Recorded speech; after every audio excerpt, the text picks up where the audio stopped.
एक शिष्य का मजदूर के साथ बदला मजाक। एक दिन की यह बात है। एक दिन एक अध्यापक संपन्न परिवार के शिष्य के साथ जा रहे थे, तो उस शिष्य को मजाक सूझी, क्योंकि उसको रास्ते में किसी गरीब मजदूर के जूते दिखाई दिए। उसने अध्यापक से कहा, गुरुजी, अगर हम इन जूतों को छुपा दें तो कितना मजा आएगा। अब उसको तो मजाक सूझ रहा था, लेकिन गुरुजी ने कहा कि नहीं, गरीब इंसान के साथ इस तरह का भद्दा मजाक करना ठीक नहीं। उसने कहा, क्यों ना हम इन जूतों में कुछ सिक्के डाल दें और देखें कि इसका इस गरीब मजदूर पर क्या प्रभाव पड़ता है। उन्होंने ऐसा ही किया।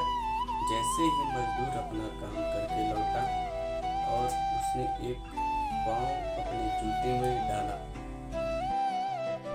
तो उसको कुछ कठोर सा महसूस हुआ। उसने अंदर हाथ डाला तो उसको कुछ सिक्के दिखाई दिए। वह थोड़ा आश्चर्य में पड़ गया। आसपास किसी को देखा तो कोई भी दिखाई नहीं दिया। वापस उसने दूसरा पैर अपने जूते में डाला और वापस उसको उसमें कुछ सिक्के दिखाई दिए।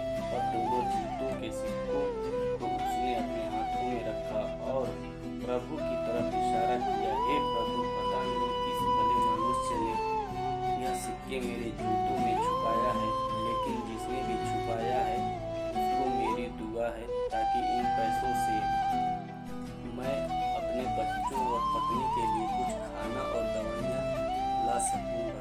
और इतना बोलकर वह चला गया। इस बात को शिष्य और अध्यापक दोनों सुन रहे थे।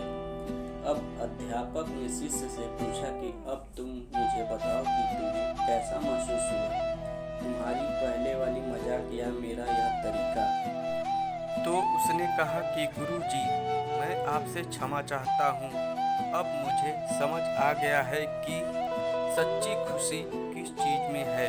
जब हम किसी की मजाक उड़ाते हैं तो हमें कुछ पल का आनंद मिलता है, लेकिन इससे हमें बददुआ मिलती है। लेकिन अगर हम किसी की मुश्किल परिस्थिति में मदद करते हैं और जिसकी भी हम मदद करते हैं और उसको भी पता नहीं कि हमने उसकी मदद की है, लेकिन अंदर ही अंदर हमें पता है कि हमने उस इंसान की मदद की है, यही सच्ची खुशी है। जब हम दूसरों को खुशी देते हैं तो हमें सच्ची खुशी मिलती है। इसी तरह खुशियाँ बांटते रहिए, लोगों की मदद करते रहिए और दान करते रहिए, जिससे भी आप काबिल हों। जितना भी आपसे बड़े बड़े दान करें, लेकिन दान जरूर करें।